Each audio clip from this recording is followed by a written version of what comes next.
Okay, so now I'm pleased to introduce our next panel, Bringing Adaptation Home Strategies for the Built Environment with Clare Lantzer, Sydney Murphy, Victoria Muharsky, and Phil Kern.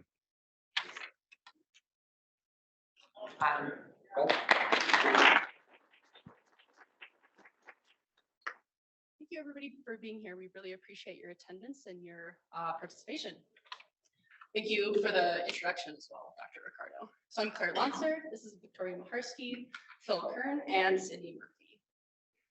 So all of our projects address global issues regarding the built environment, and that's through localized and industry-wide strategies. So you might have heard the term think globally, act locally, or I guess phrase.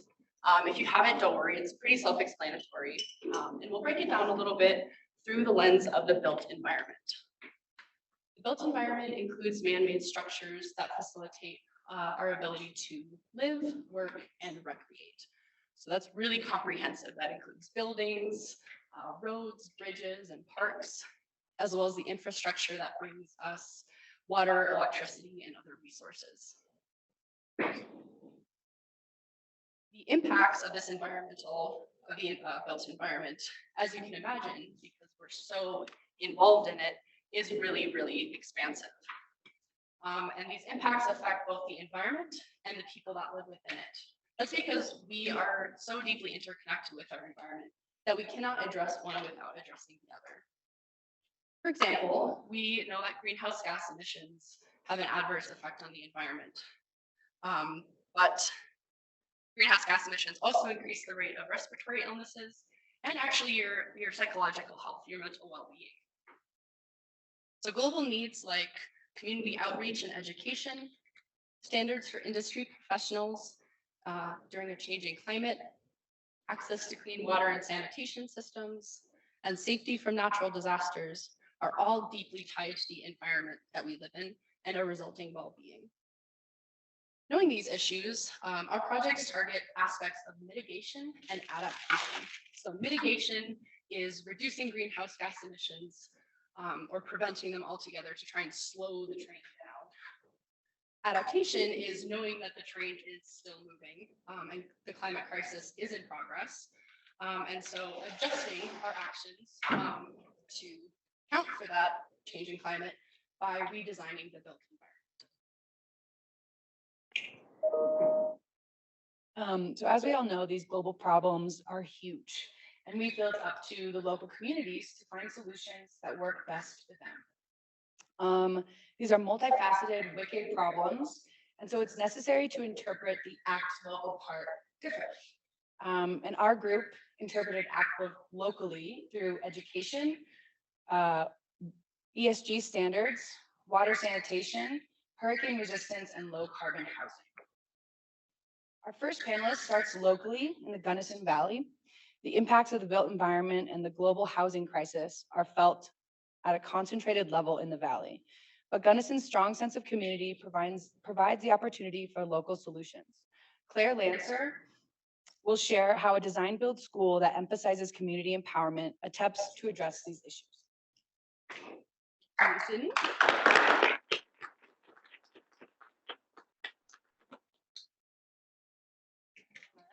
So as Sydney mentioned, I'm Clare Lantzer. My project was creating a master plan to guide the development of a design-build school here in Gunnison. Excuse me. A design-build school teaches hands-on courses that integrate the home design and construction process, but it's not limited to that. There can be other do-it-yourself or DIY skills, like learning how to build a cabinet. We talked about maybe hosting a build-your-own birdhouse night. Events like that, working up to larger timber frame structures. In this project, I was sponsored by Habitat for Humanity of Gunnison Valley and was a fellow with Cold Harbor Institute. So thank you to both of those organizations and Butch Clark for facilitating this project, and Dr. Kate Clark, my faculty mentor, for all of the support. To start, I'm going to address the need for a school like this, why a design-build school is one of the solutions, following up with the deliverables or the products that I created to move this school forward. So we addressed it a little bit during the introduction, but the built environment has such a massive impact. The operation of buildings alone, that's commercial and residential, accounts for about a third of global energy sector emissions and another third of global energy consumption. That's really significant. So you would think that that built environment would be adequate to house the people that make those systems run, right? But I know that we are all familiar with the fact that that is not in fact the case. And in the Gunnison Valley, this table that I have up here, this is from the 2022 Gunnison Valley Housing Needs Assessment.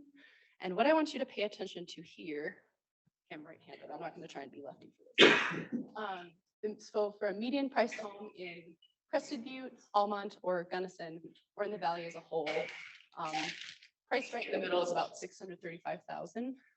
But you can't just make an area median income to buy that house. So that's the average income within a particular location. Within the valley as a whole, you would need to make almost triple that income. And renting is not in a much better situation. So with any wicked problem, there is not just one solution. It's too involved and too comprehensive for that. But a design build school is a start. Socially, a design build school will provide the ability to grow community resilience. That's through providing opportunities for community engagement, community empowerment. It gives people the background and the skills to feel like they have a little bit more of a place at the table where they're having conversations about housing and those impacts on the environment.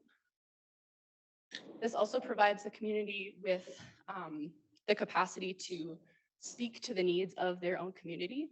And so that might look like prioritizing passive housing or resource conscious construction, which is paying attention to where the materials used to build are sourced and the carbon footprint that they have, prioritizing the implementation of solar. It's rich in here. This also all impacts the economic status of the city or of the community. So not only does it flood the workforce with skilled designers and builders, this also, if we're prioritizing materials that are sourced locally, that puts money back into the community and can bring in people from outside of the community to attend the school. And I know what you might be thinking, which is if we're bringing in additional people to attend the school, won't that create more need for housing? Which is true, but hopefully there's a positive cycle. And the design build school is working towards a campus that has dormitories and housing available for those who are attending. I wanted to include some pictures from Habitat for Humanity. This is from the most recent build this summer. And their model really highlights the power of the community. So volunteers can show up, I think, Fridays and Saturdays, and even if you've never picked up a hammer, you can contribute to the creation of a family home. That leads me to the deliverables that I created. So this process started with some extensive research, trying to learn the best practices. And the phrase that was thrown around quite a lot was, there's no need to reinvent the wheel. Next, I wanted to take that background understanding and apply it specifically to the Gunnison Valley. So that I created 3 surveys. One of those was more of a research process. I went up to design build experts to learn their best practices, recommendations, challenges they might have faced. But the other 2 were administered to the community, general community members, as well as community members in the building sector. The point of these surveys was to start to discover some community interests in possible course topics, barriers to attending, their time preferences, as well as potential interest in teaching. It was also to start building a network. So respondents had the ability to share their contact information if they wanted to stay in the loop as the school progresses. The survey led to the development, or the research report and the survey results led to the creation of the master plan. And this plan was really a condensed version of the report with the survey results and provided recommendations specific to Cold Harbor Institute and the Gunnison Valley. I broke it down into stages. So stage 1 was the steps necessary to implement a pilot program. Stage 2 is purchasing or, sorry, renting a place for longer, excuse me, for longer term courses. Stage 3 is starting to look at purchasing land to build a campus. And stage 4, 5, 6 onwards is evolving that campus, right? So incorporating housing, the students who attend, get hands-on practice building onto the campus itself.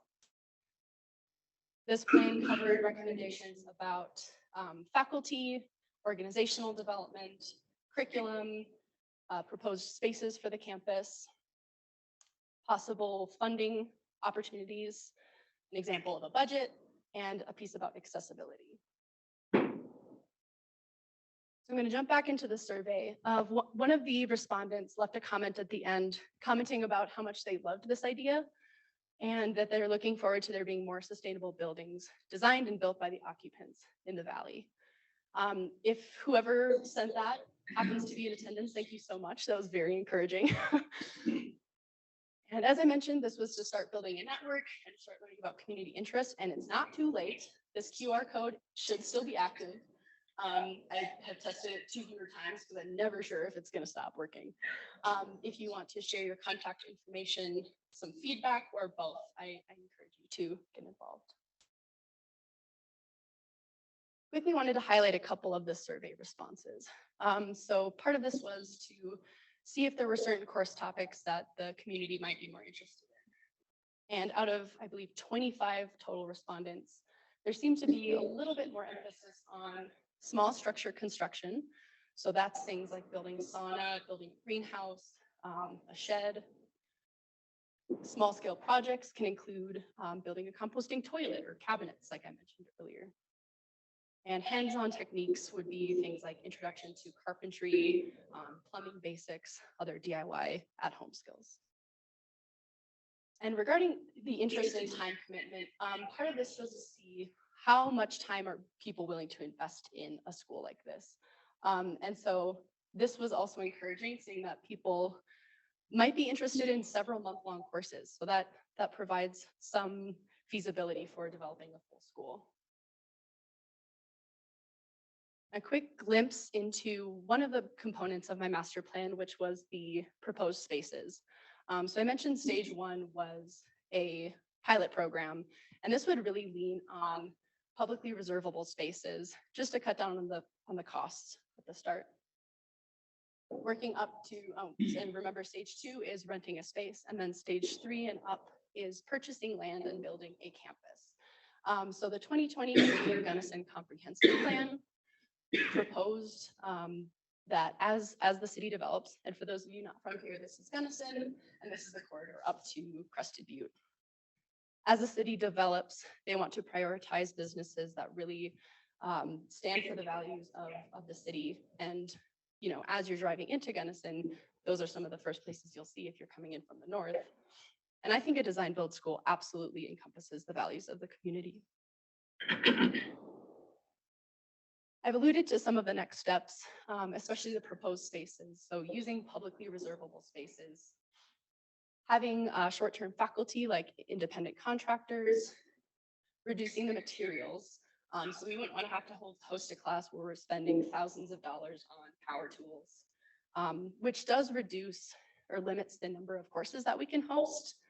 However, this is a process to beginning the community engagement process, get the word out, get the ball rolling, as they say.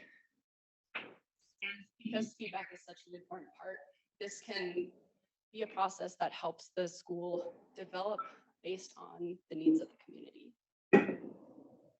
There's so many people I would like to acknowledge. I've mentioned a few of them, Dr. Kate Clark for the academic and emotional support all the way through, Hannah Schaefer-Tibbett and MJ Pickett of Cold Harbor, Killian Liam Barrett of Hearth Design Build. He has a lot of experience paying attention to the intersection of affordability, the climate uncertainty, and resource conscious construction. Julie Robinson of Habitat for Humanity, Gunnison Valley, and so many others who have been instrumental in the development of this process. So thank you.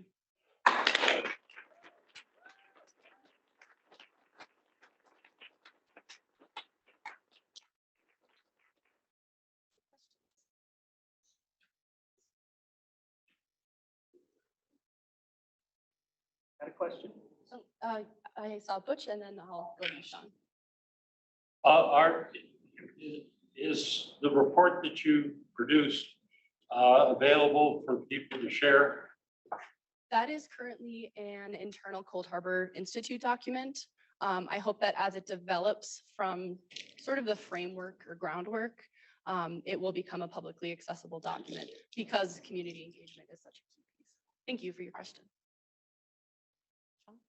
I'm curious to what extent in your survey did conversations around zoning come up as kind of looking forward to more inclusive housing in the valley? Was there any conversation around changing zoning? That's a fantastic question. It didn't come up in conversations. It was something that I tried to kind of breach the topic of without going too in depth. And that's a whole world that could have been a project on its own. As far as the campus, my understanding is that it does need to be zoned for commercial and residential. Commercial maybe is not the right word, but residential for sure if we're going to be housing students on it. And so that is a special consideration, especially knowing that it's likely to evolve and grow over time. So some real attention has to be put into, you know, how much space do we need? What does it need to be zoned for? And then what spaces can we aim to build on if we're talking about creating housing opportunities for additional community members.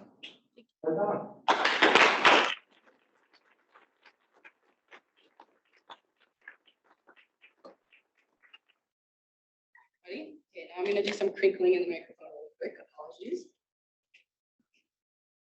Our next panelist moves beyond the Gunnison Valley to include the entirety of the USA and parts of Canada. Victoria Muharsky has worked as the ESG editor and manager for Green Builder Media. She has been tasked with coordinating the ESG for Building Working Group, which aims to provide building professionals with industry-specific best practices for ESG. Her presentation will cover what ESG is, the importance of language specificity and messaging, along with her experience managing the work.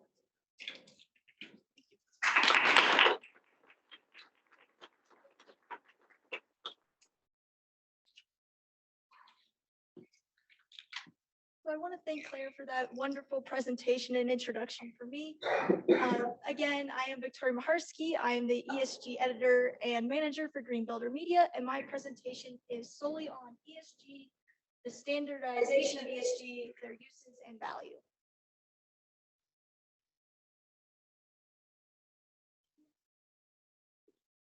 So let's dive into what ESG is. I don't know if you remember from my presentation last summer, or maybe you've heard it in the news, but with a quick show of hands, we're gonna do like a little quiz.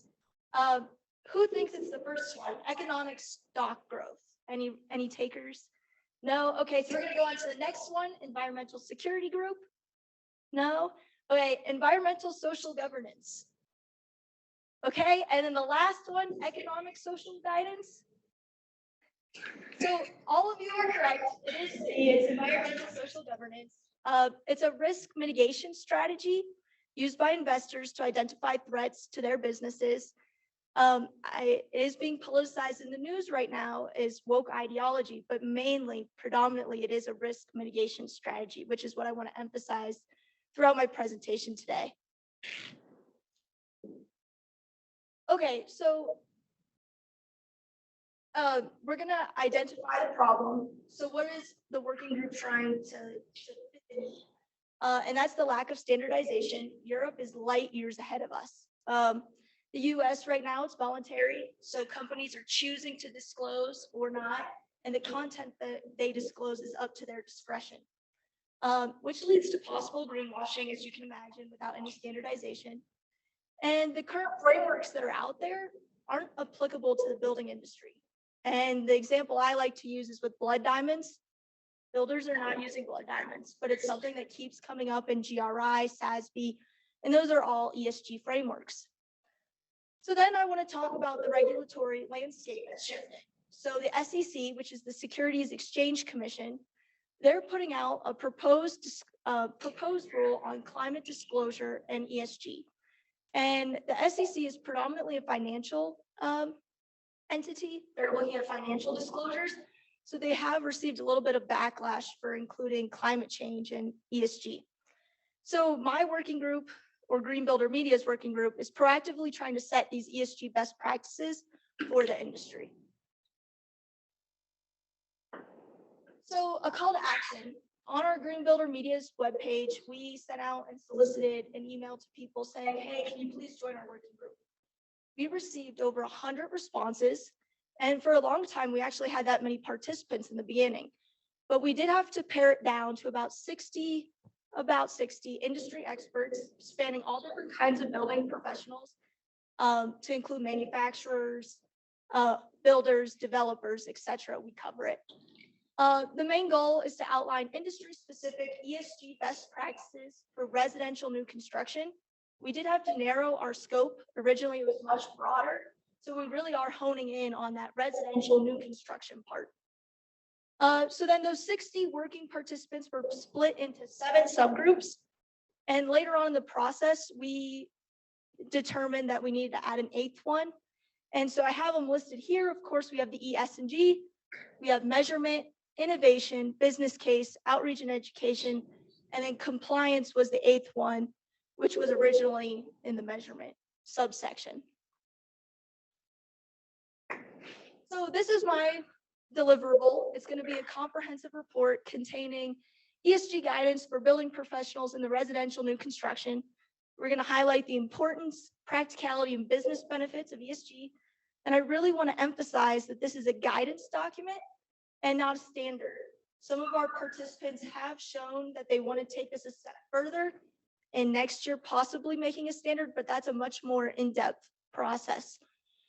So I just want to highlight the messaging and languaging that we need to use to promote national adoption. The building industry is a conservative industry. So we need to make sure that we're not saying that it's woke ideology. We're not pushing for environmental change. We're not pushing for social change. We're saying this is common sense business practices. You should get on board. And then just mentioning again, it is very polarizing. I don't know if you've looked at the news, but Florida, Texas, they are going against ESG. So this is the structure of our working group. It's virtual meetings. We meet once at the beginning of the month, with just the subgroups, and then entire whole group meetings at the end of the month to reconvene and discuss subgroup progress. And then there's a lot of responsibilities behind the scene that I have to do to make sure that the working group stays on tasks. That includes doodle polls, emails, scheduling Zoom calls, and then I also interview participants to get content for our final deliverable. So we did have some in-person collaborations. We met in Vegas on January 30th. This was our very first in-person meeting, and we had a great turnout because the IBS conference was the day later, and that is a national home builder conference. We went through the progress, made sure that we agreed on the content. Then this signals the transition from the brainstorming phase into the execution phase. We really solidified the content for the final deliverable. And we are starting to identify those metrics and sources and move towards creating a narrative. So just recently, last week, we had the in-person meeting in Denver. This was a hybrid meeting, and we learned from our mistakes. And I wouldn't call them mistakes. It's just a learning experience. But we decided to make this a hybrid meeting because it was a smaller conference. It was held at DU, the University of Denver. There was some economic hardship. Houses are not selling right now because of interest rate hikes.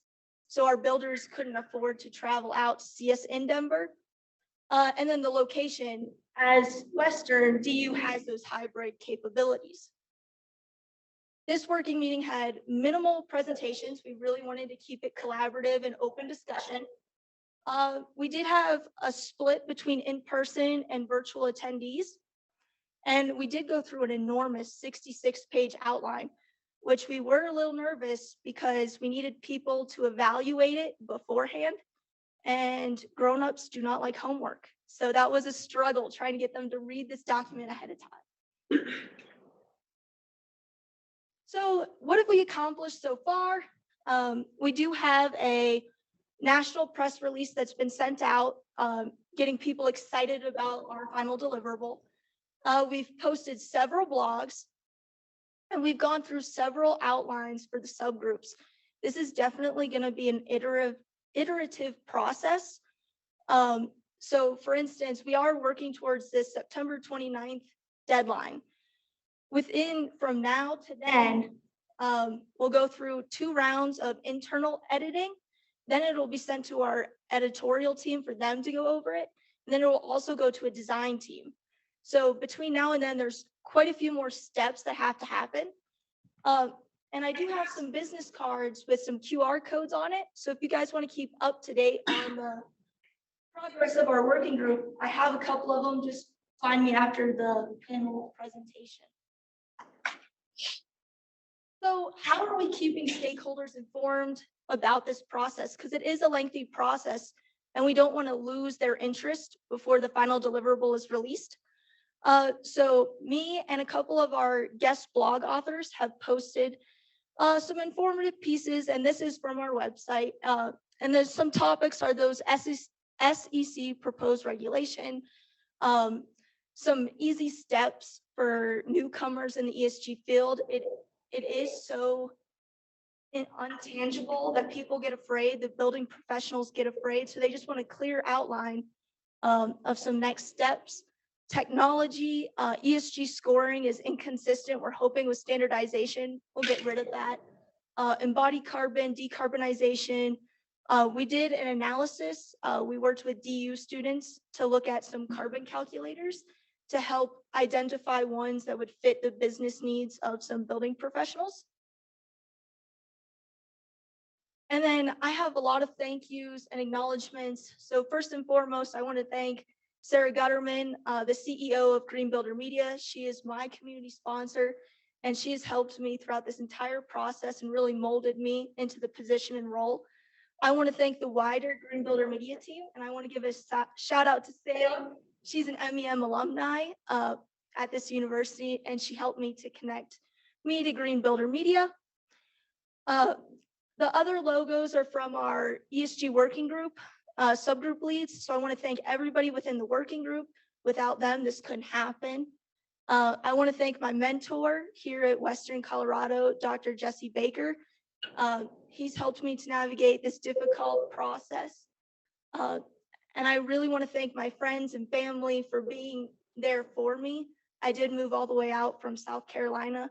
So keeping in touch with them throughout this process has been extremely beneficial.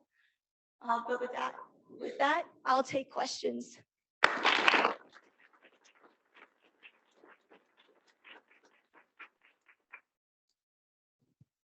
Yes, Sam? So I'm kind of a little bit removed from this, so I'm just wondering how difficult it has been to kind of get everybody on the same like board about things. So it's definitely been difficult. Within the working group, active participation has been hard to come by. And then within that, everybody with 60 plus people, they disagree. So one of the things that like this past Friday that we were talking about is the difference between a guidance document and a standard. And we really had to differentiate that because some people were super gung-ho on creating a standard. Another challenge was content within the subgroups. You would think that, oh, if we cover it, it's good, but no, the organization of this document has been very difficult to pin down because some people want it in E, some people want it in the M. The only benefit to that is it is going to be a live breathing document on the internet. So the order of it, we're trying to reassure people, it does not matter because people, for whatever section they're interested in, they can just click and go to that section. But yes, that's been very difficult throughout this entire process. Yes. You said that, you know, some people like it's being labeled as like woke ideology and there are some people that are kind of against it and it's like being labeled as certain things. Can you explain why that is? Like, is there any validity in that? Why are people against it? What are the details involved? So the question was, why is ESG so polarizing? And there's a tiny bit of legitimacy to it. I think they're tying ESG to old social responsible investing. And in that, they did put environmental and social initiatives above profit. ESG does not. Profit comes first, the rest follows. So I think the labeling and the lack of education, because it is just a bunch of letters, it's ESG, it doesn't really explain what it is. So the general public hears these mouthpieces saying, oh, ESG is bad, especially with state pension funds. Right now, I mean, the jury's still out, but initial data is showing it's actually hurting their constituents financially. So it is a profitability thing. We just need to convince others of that. Yes. How do you see this document or and Green Builder Media reaching into that more traditional home builder sector and kind of getting them on board? Is that like happening now, or once this document is created and put online, are you hoping to engage with them a little bit more? So we have several small home builders within our working group, but we are hoping for national adoption.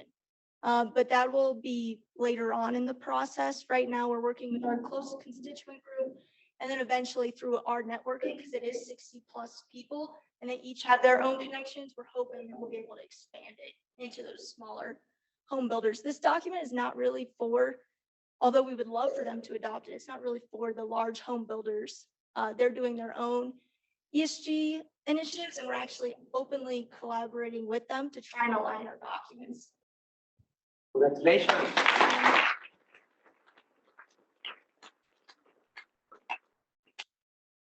So I'm going to introduce our next panelist. Moving south of the US, our next panelist has been in Tepoztlan, Mexico, where he was developing a GIS-based decision-making tool meant to aid local practitioners in improving access to water and sanitation. By using a multi-criteria decision-making process, these practitioners can now identify and focus efforts in communities that are the most marginalized and underserved throughout Tepoztlan, Mexico. Without further ado, I invite Phil to the stage.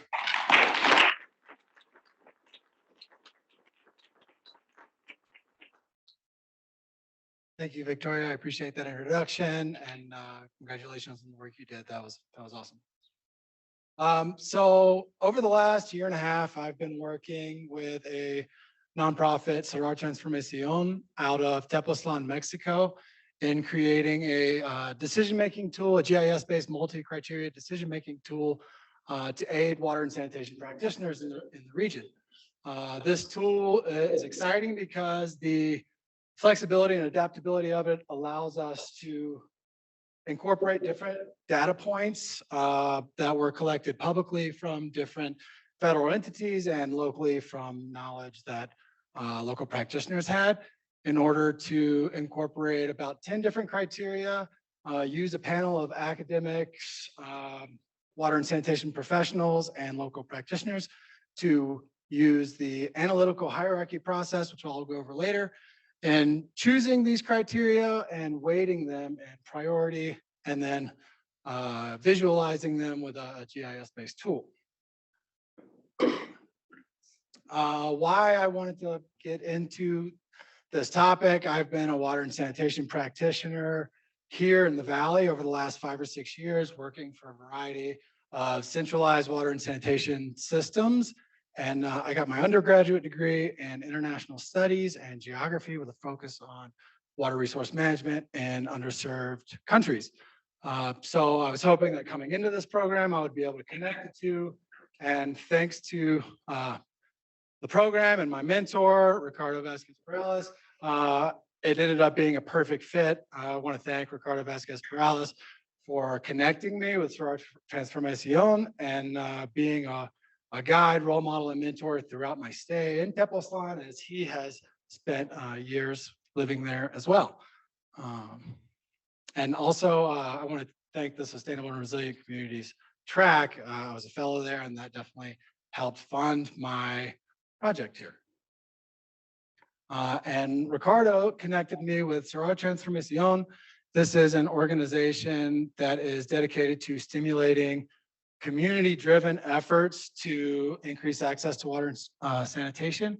These community-driven efforts pertain workshops and adult education seminars focused on instilling these values within communities: self-esteem and resiliency, association with others, resourcefulness, action planning, and responsibility. It just so happens that the English translation also works out. And a lot of these appropriate technologies that Soror Transformation is trying to incorporate and spread the word about are rainwater harvesting, dry toilets, along with a long list of other options. And these workshops go into a community, kind of educate the community, but also stimulate creative conversation. And these communities end up coming up with their own solutions, so that way they are sustainable and can be operated well after the aid organization leaves. This is a workshop that Soror Transformation was putting in community Tepoztlan. It's a settlement north of Tepoztlan, San Juan Tlacotenco. And in this workshop, community members come together and, as I said, discuss what issues they're facing and possible solutions. Soror just kind of inserts a little bit of knowledge, inserts a little bit of technical know-how into these conversations and organizes it in a way. But the entire solutions that are come up with are community driven. This is some examples of inappropriate technologies. Inappropriate technologies are when a organization comes to a community that's low on resources and suddenly builds like a $2 million wastewater plant. And this organization leaves. 6 years later, a $20,000 pump breaks down and there's no tax revenue or any kind of structure in that community to uphold it, and it ends up being abandoned. There are numerous examples of this all over the world. In fact, there's a wastewater treatment facility in Tepoztlan where the collection system only reaches about 10% of the population. That plant doesn't operate properly because it has way less flow than it was designed for, and the local community / government entities haven't figured out how to expand their collection system due to a host of issues, corruption, lack of resources, lack of tax revenue. And this kind of goes as another point on the methodology that Soror uses. It's participatory, non-formal adult education, community-driven approaches, and it's designed to stimulate transformation rather than just teach a topic. This methodology has been around since the 90s, and Ron Sawyer, who's the director of Soror, actually created in partnership with a couple other organizations listed here this methodology. And the FAST initiative was created out of that methodology. It's a participatory hygiene and sanitation transformation. And the paper that released this cites Ron Sawyer and Soror over and over again throughout its paper. And these are some different organizations that use this methodology and have incorporated that same methodology into projects all over West Africa and Latin America, South America, and some places in North America as well. Again, what are appropriate technologies? It's pretty much technologies that are within the boundaries of local capacities. Technologies that are sustainable and can be upkept without any external inputs. These are some photos from my stay in Tepoztlan. This community was the most artistic, warm, and culturally rich community I think I've ever had the chance to be a part of. There were celebrations every weekend. Everyone wanted to talk to me. There were art everywhere. The history goes back very far. This is like a 600-year-old temple that's perched up on a mountaintop and right above Tepoztlan. And there's also a strong resistance culture there, dating back to the Spanish colonization of the area, the original Zapatista movement, and Mexican Revolution, and so on. This is the host family I stayed with. Doña Socorro was the matriarch of the family. This is a couple days after Dia de Guadalupe, so this dress is not like your normal dress. This is for the celebration. But some more photos, like I said, always a festivity, always a party, always getting invited to different things by the community. And this touches on the resistance culture. This is a protest. San Juan Tlacotenco randomly, spur of the moment, decided to do. They're protesting a transportation company that operates buses that are way too big and are a public nuisance going up this windy road. One of these buses crashed and injured some people, and the corporate entity is refusing to pay for any of the damages. We actually had a workshop planned for this day. The night before, there was a text that went out to the community to stage this protest. We had to cancel a workshop, and instead we showed up to the protest with the food that we had made. Touching on some of the water and sanitation issues in Tepoztlan, there's gray water piped from most houses into the street, black water in a lot of areas, false septic systems that are kind of just pipes going into the ground. There is public water supply that's piped to a lot of homes in downtown Tepoztlan, but the groundwater source is heavily polluted most of the year. During the dry season, everyone around you starts getting gastroenteritis and getting sick because of this water supply issue.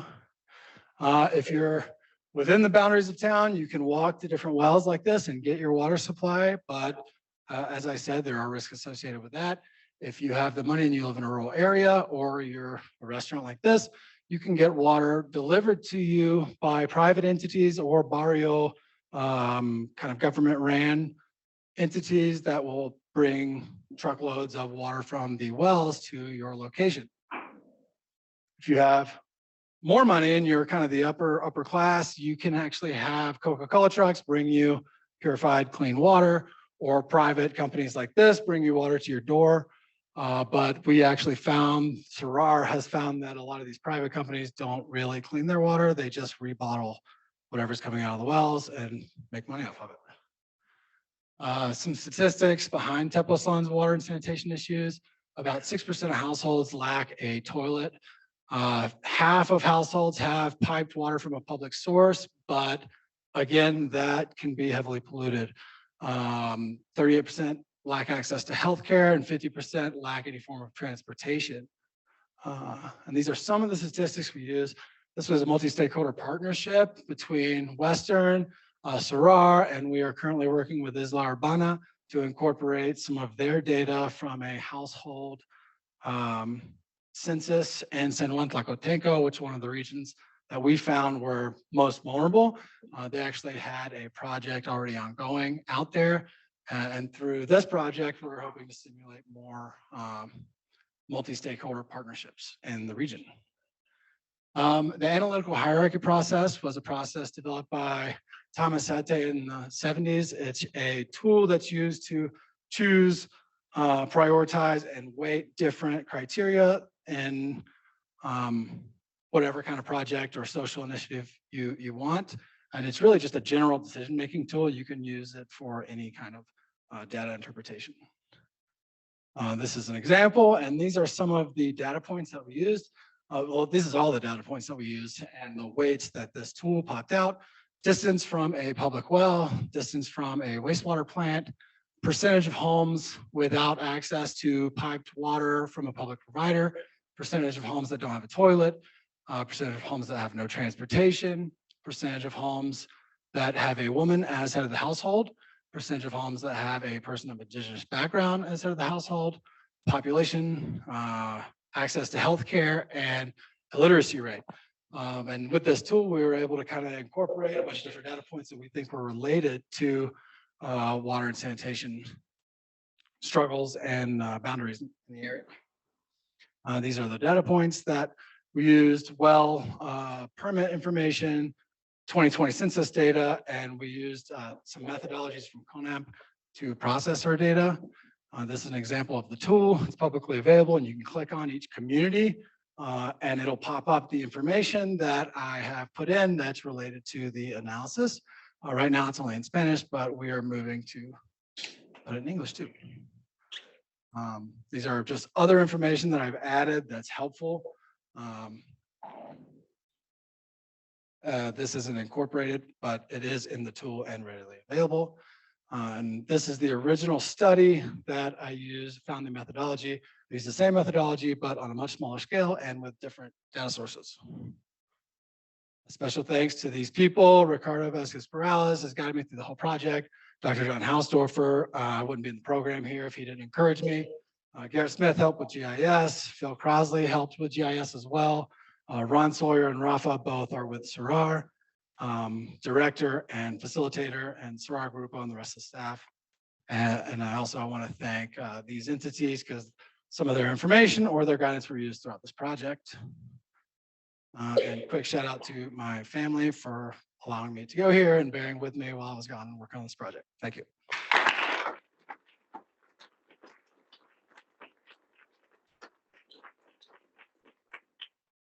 Does anyone have any questions? Yeah, I'm just curious how much of your work was behind the scenes versus actually like working with the people in the community? The question was how much of my work was behind the scenes versus working with people in the community. A lot of my time was spent on Excel spreadsheet, going through the data, but every time I would think I would have an appropriate selection of data, we'd go to the panel and the local experts and our panel would say, hey, this is fairly accurate or this isn't fairly accurate. This should be included, this shouldn't be included. And then I would take that information back and spend more hours and hours and hours on the computer. But the local practitioners and Ricardo and our panel really helped guide through this project and pick appropriate data sources that are relevant and make sense to include in the project. Can you share some, I guess, a nugget of wisdom that you come back with, especially regarding water and or community infrastructure? Yes, he was asking if I could share some of the insight that I have coming back relating to community water and infrastructure on like a local scale. Yes, I had a concept of what I could bring to the table coming into this program, being like a water and sanitation expert. And I quickly realized that water and sanitation is context specific. You have to get your information from the local community to, they have to come up with their own solutions. Knowing how to operate a centralized plant does not help in any way whatsoever if you're going to a community that doesn't have access to millions of dollars. So I kind of had to transition my whole mindset surrounding water and sanitation.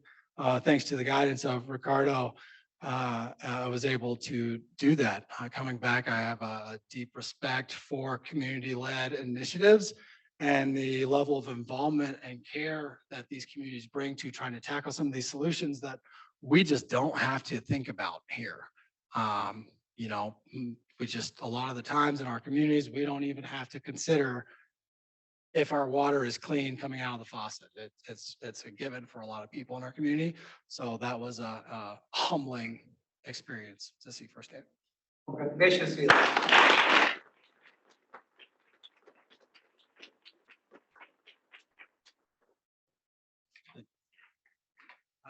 will introduce our next panelist. Our final panelist spent the last year in the Eastern Caribbean island nation of Antigua and Barbuda. Working with local Department of Environment, Sydney Murphy worked to bring resilience to hurricanes in the housing sector. By identifying vulnerable communities and designing sustainable solutions, Sydney's project aims to aid climate adaptation and mitigation solutions in Antigua.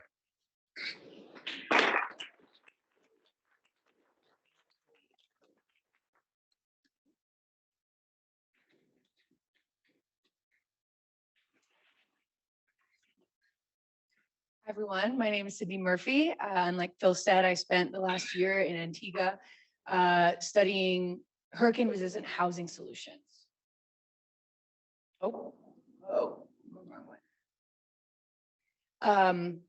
As we're all probably aware, climate change has had a pretty impactful effect on the Caribbean in terms of tropical storms and hurricanes. Over the past decade, tropical storms and hurricanes intensity and frequency have been increasing.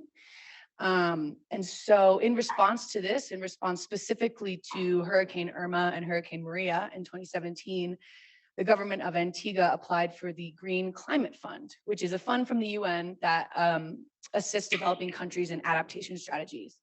It's $46.2 million that they are using to create the resilience to hurricanes in the building sector of management plan, which basically is a management plan that aims to increase the hurricane shelters that they have in place to withstand Category 4 and 5 hurricanes.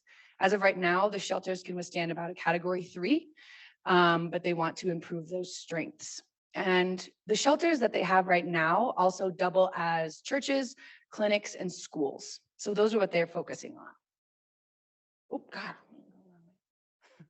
God. So my project aims to outline the steps beyond that management plan. So once the money is put into place to strengthen those shelters, what is our next steps and how can we get there? So my project is broken up into 3 sections. The first is to analyze where are people in most in danger by doing a risk and vulnerability assessment. The second part is what can we do to protect these people? And the third part is how can we lower the emissions of these solutions?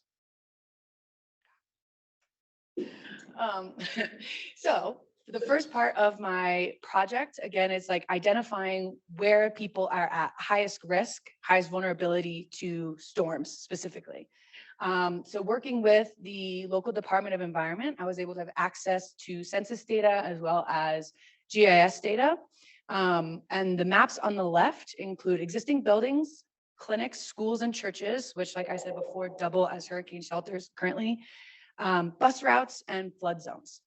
So by putting these together, I was able to create the map on the right, which basically depicts from lowest to highest, or green to red, the highest vulnerability or the highest accessibility from homes to these shelters, whether or not that be through the bus routes or if they're in a kilometer radius of those shelters.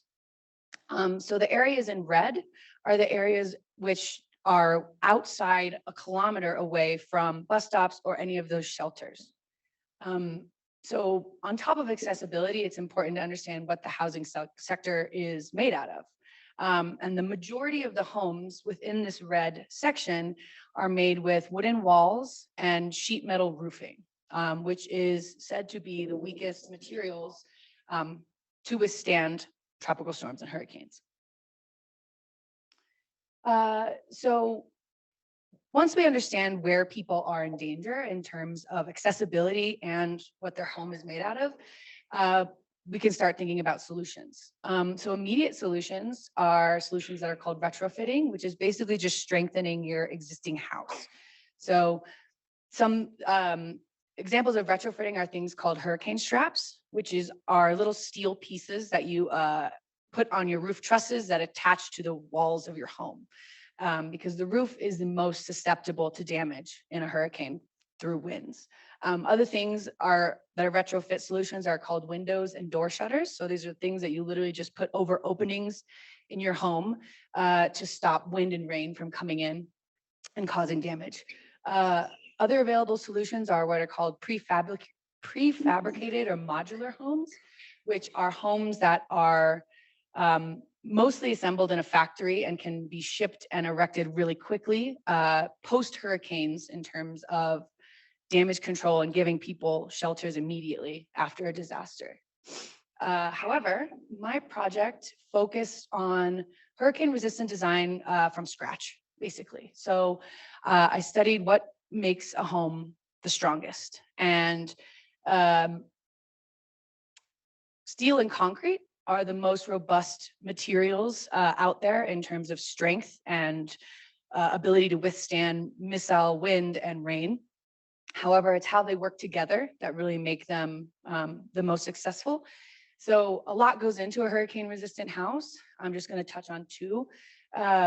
One of the things that I studied a lot is called a strong wall system. And so that is a steel reinforcing cage. You can see that on the left.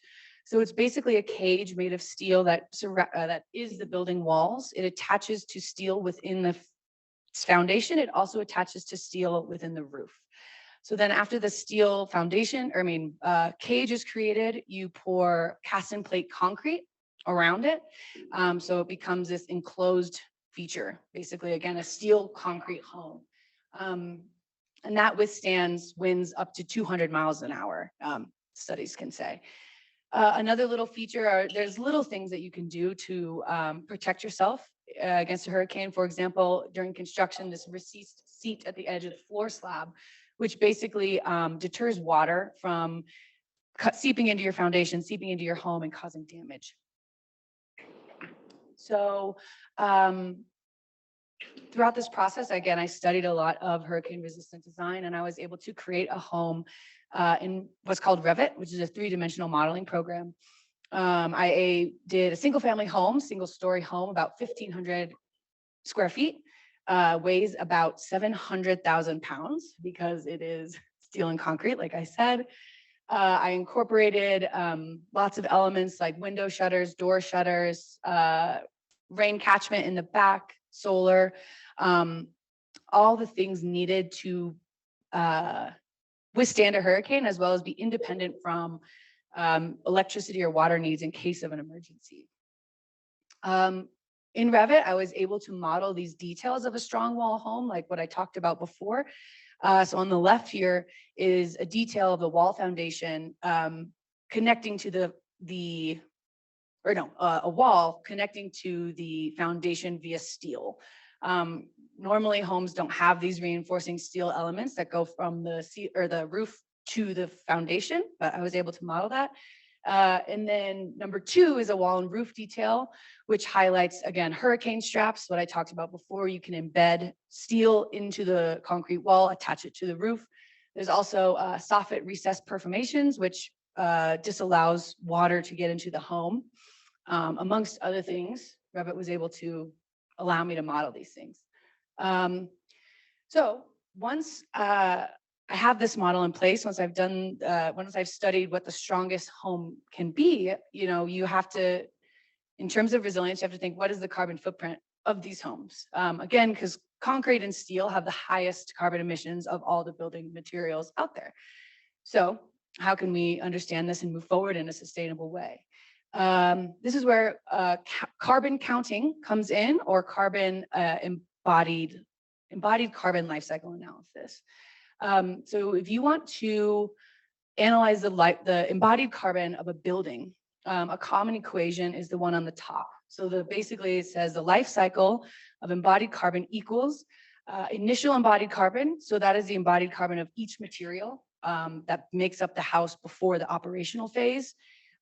Recurring carbon is the operational phase. So that's heating, electricity, water, times the building type. So is that commercial, residential? What kind of building is it? Multiplied by the local climate. So where is this building located? And lastly, the end of life embodied carbon. So what does it take to demolish a home like this or reuse it? What happens at the end of its life? This equation is incredibly complex and far reaching. It has, you need a lot of data, you need a lot of information. So for my project, I wanted to focus on the initial embodied carbon of my building, aka again, how much carbon was used to create this building before it's operational. So I used something called the EC3 tool, which is a publicly available carbon counting tool online. And it basically uses what's called EPDs, which are environmental product declarations that manufacturers publish, telling you how much or what their carbon footprint or what their carbon factor of their material is. So for example, the bottom is a simple example of how that would happen. So you have the quantity of steel, let's say, you multiply that by its carbon factor, which is in kilograms of carbon CO2 equivalent. And then that's its embodied carbon. So using this tool, I was able to insert my Revit model. It works really well with BIM and AutoCAD products, which is great. So my model is on the left. I was able to insert it into this tool. and it came out with a couple numbers and graphs for me. So my home specifically that I made was 243,000 kilometers per, or kilograms of carbon equivalent, or 1.7 kilograms of carbon equivalent per meter squared of the home. To give you a little bit of reference, a study was done in Washington, and a single family homes about the same size came to about 80,000 kilograms of carbon equivalent. So this is immensely more impactful than your standard building. However, the EC3 tool does other things, which not just tells you how much carbon your building has, but it also tells you what you can do to lower it. So this is a Sankey diagram dissecting the mass of the building. So what is it mainly made out of? That is CMU, so it's concrete at the left, and hot rolled steel. Other materials are down here at the bottom, like flooring and rebar, but those are very small in terms of the total mass. At the right, you can see. So then the other thing that it does, which is really cool, it shows you just by picking different manufacturers, how much lower your building footprint can be. So in mine, I did an average, but if just average manufacturers, average numbers of embodied carbon for my model. But if you put a little more work in and find the correct or lower carbon manufacturers, you can actually lower the building footprint by 67%, just by changing your manufacturers and where your products are coming from, which is really, really cool. And again, lowering 240,000 by 67% gets you around that standard 80,000-ish. I mean, closer to it anyways, which is really cool. So in conclusion, I was able to answer all of my questions. My first was, where are the people in most danger, using risk and vulnerability mapping? What can we do to protect them? There's a lot of ways you can do to protect their houses already built or new houses. And lastly, how can we lower the emissions of these solutions? Through things like carbon counting in the EC3 tool. In terms of next steps for me personally, I was an intern with Develop Architecture over the year, and they're the ones who taught me how to use the EC3 tool and carbon counting. And I'm going to be coming on full time with them to count the carbon of each home they produce. And I'm really excited about it because it's a budding industry and there's a lot to learn.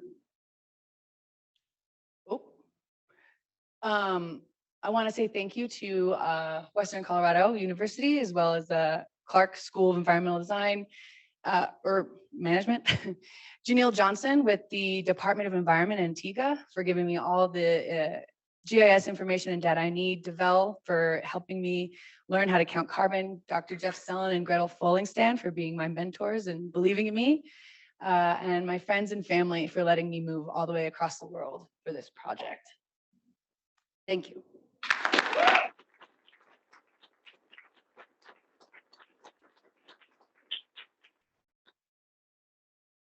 My question is, a lot of times in hurricane areas, they do like lofted houses so that flooding doesn't impact. Did you ever consider doing anything lofted in order to be resilient? Yeah, good question. She asked about lofted housing in terms of a lot of places loft their houses to reduce flooding impacts. And that came up a lot in my research, of course. However, with winds up to 180, 200 miles an hour, it's really dangerous to have a lofted home. So on the slide, that recessed indent around the concrete indent around the foundation really helps to reduce and almost stop flooding in homes. That's a way to tackle both of those issues in design. And so I'm wondering, to reduce your overall carbon footprint, did you consider any hybrid designs where, say, the shell is steel and concrete, but all the interior walls are stick built, you have wood floor, things like that? Yeah, absolutely. I did a bunch of iterations of design actually using wood and other materials, and the footprint is significantly lower. There's a lot of solutions that way. I just stuck with the strongest for this presentation to kind of show the impact of what concrete and steel look like. But there are certainly lots of hybrid solutions out there that have the same integrity as concrete. Very welcome.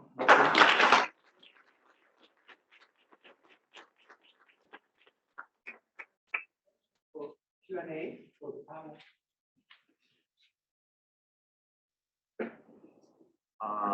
This one is for Sydney. I was wondering if you knew or could touch on how the money that the nation of Antigua was awarded from the UN, how that's being distributed in terms of like local residents, second homeowners, corporations building hotels and stuff like that, if you know, or if not. Yeah, a good question. He asked how the money is being distributed in the community. And I guess, unfortunately, it's only in the hands of the government out of right now, specifically the Department of Environment and the housing sector. So what they're doing right now, using most of the money right now, basically just to build this management plan about how and what money is necessary to strengthen these buildings. So the plan's longevity is from 2021 to 2027. That's when they hope for it to be done. So right now they're just in the management plan stage. So laying out financial necessities and where the money is actually going to go. Unfortunately though, living there, there is so much distrust in the community against the government. Everyone I spoke to fully did not believe that that money was actually going to go into any infrastructure. People have a very high, again, distrust. So it's hard to say where exactly that money is going to go because on paper they tell you, but all the local people don't believe where it's going actually. So there's a question on Zoom for Claire. Someone asked, once the tool is built, where there'll be tools able to be shared like a tool library. I'll repeat the question again. Thank you, Julian. So the question online was whether there will be sort of a tool library as this gets developed, I think is how I interpreted it. I'm not sure if that means like physical tools or, kind of recommendations for other communities. And I do certainly hope that this can be a foundation that can be applied in other communities. And Butch alluded to this or asked this earlier about whether this plan would be accessible to other community members. Some of the recommendations include things specific to Gunnison, and so we're a really cold climate. So if you were to take tools for building a house and try and build one in Florida, you would have to adjust quite substantially. However, I think that's a great idea, building upon this and having a really accessible and integrated network of information for this movement to continue across the US, because I think that's where the success will be found. First of all, I just want to say, I think you guys absolutely killed it. I thought your panel was amazing. And I'm really curious as to what you each think your biggest takeaway was from your project, or if you have any advice to offer in terms of the bigger implications of your projects. So Leah asked our biggest takeaways from our projects and whether there are larger implications. Is that correct? Yeah, I guess just any piece of advice you could offer. And pieces of advice to offer. So I think my biggest takeaway in this was in the power of community, and also how much goes into literally everything. Now I think I'm aware of the management behind things and all the planning phases, and I'm curious about and all of that. As far as advice, I think I have found myself feeling jaded at times, thinking the contributions that we make as individuals don't matter. But I do think that a school like this and smaller local community efforts in general really do prove that it's a really big problem. Everything is a really big problem, but we can take little chunks out of it. And as individuals and as local communities, we have a lot of power to make change. So for me, my biggest takeaway would be the importance of stakeholder engagement. My project would not be as successful as it is unless we were able to get that many different building professional experts. I mean, the breadth of knowledge is astonishing when you attend these meetings. You have manufacturers, you have builders, developers, architects. It's phenomenal. And that can be daunting, especially for a new professional just coming out of grad school. having to engage with these individuals when they're CEOs and high execs. It's a barrier you have to overcome, but they're so willing to connect with you. So my advice would be take the chance, take the leap, connect with these people that you probably wouldn't otherwise. For me, I think the best advice I can give is to be flexible. I want to emphasize the local aspect. I came into this program thinking, I had an issue that I knew I was focused on and dedicated to. But as far as the skills that I had or how I could contribute, I had this preconceived notion, and that was completely changed when talking to these organizations, Soror Transformación and Isla Urbana, and figuring out what they needed. And as it turned out, what they needed and wanted was a skill that I had no idea how to do coming into this program. And it led to new skills development for me, even though it was intimidating to take on that risk of trying something new. So I would say be flexible and follow the lead of whatever organization you're working with, and focus on an issue. But yeah, I would say follow the lead of the organization that has actually been working in the issue that you want to be part of.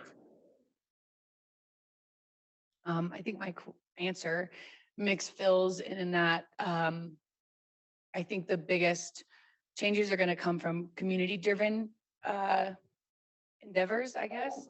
Similar to the question that was earlier, it's like just because a country or a government was awarded this green climate fund from someone like the UN doesn't necessarily always mean that it's a completely positive thing. And that was a bummer and a shock for me to find out, but there's always solutions. So I guess dig deeper.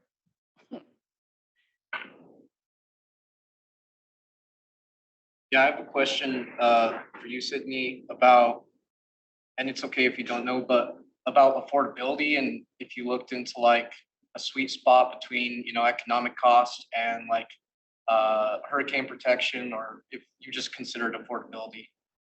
Yeah, definitely. That's a good question. He asked if I considered affordability. And I did, yeah. And the reason why all those homes I mentioned earlier are made of sheet metal and wood is because it's cheap and available. Unfortunately, there isn't a concrete or steel plant on the island of Antigua, and shipping costs are insane. Or import costs, taxes are wild. I don't know how they do it. But so unfortunately, that was an aspect of my project, and my solution wasn't necessarily financially feasible for most of the island. But that's, why you dig into grants and other available opportunities for external entities to assist in these solutions.